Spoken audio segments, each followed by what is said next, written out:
Türkmenistan Ilimler Akademiyasy Magtymul adynaky edebiyat instituty. Magtymul şygyrlar 3 tomlyk. 1-nji tom. Aşgabat şäheri Türkmenistan DNŞB 1992-nji ýyl. Turgul diýdiler. Düş. Bir gece yatırdım tünün yarını. Bir 4 atlı gelip turgulluydular. Haber birimiz sana pursat şayınna, şu yerde eğerler var, görgüllüydüler. Nazarım yetişgeç, şol 4 merdana. Köngülüm joşa gelli, başım gerdana. Şu vaqtda bar idi 2 divana, durma oğlan, anna bargıllıydılar. Şol 2 divana tuttu golümden. Alban gittiler durgun yerimden. Bir işaret bolly anyň birininden seyranna barban durgulluydylar. Olturypdyk. Gelli 2 pirdada. Gözünden ýaş akar, dili dogady. Hu hak diýip çykdy alty piyada, adam inni geler. Görgüllüýdiler. Bir 4 atly geldi. Bary tebdebaz. Asalar ýaşyl, atı tevlebaz. Meclis halkasyny gurmaň beýle az, adam köpdür, ulu gurgullýdylar. Daşdan çykdy. 60 atly gördüler. Muhammed diýip tamam garşy ýördüler. Saglyk salamatlyk bir sordular.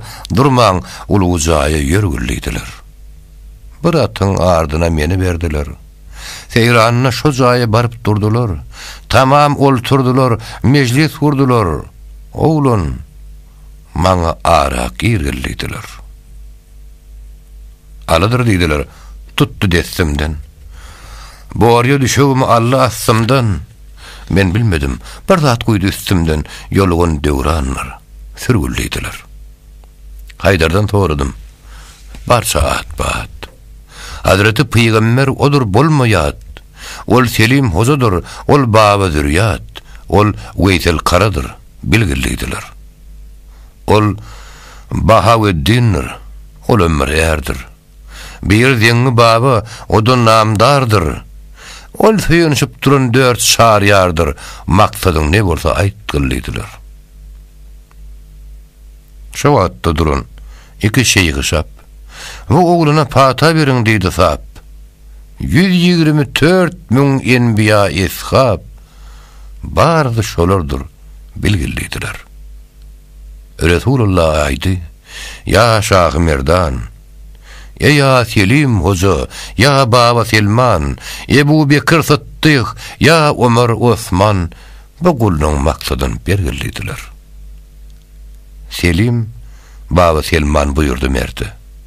Piyalan tutup sallylar derdi. Gitti akıl huşum yattım şo yerde. Arşda ferişte ne var? Görgülliydiler. Yel bollum, ýugurdum yeriň damaryna. Nazarym tokunny arşyň kemerine.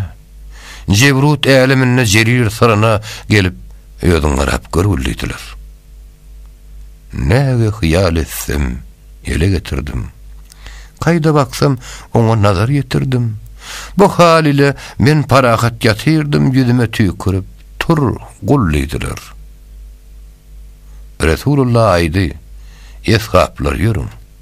Oglany udadın, bir pata berin. Buyurdu 4 atla eltip tabşyryň, getirgen jaýynda goýgulliydiler." Turup Magtymul gözüne açypdyr. Serine ne köýler gelip geçipdir. Hara nerdek ak köpükler saçıpdır.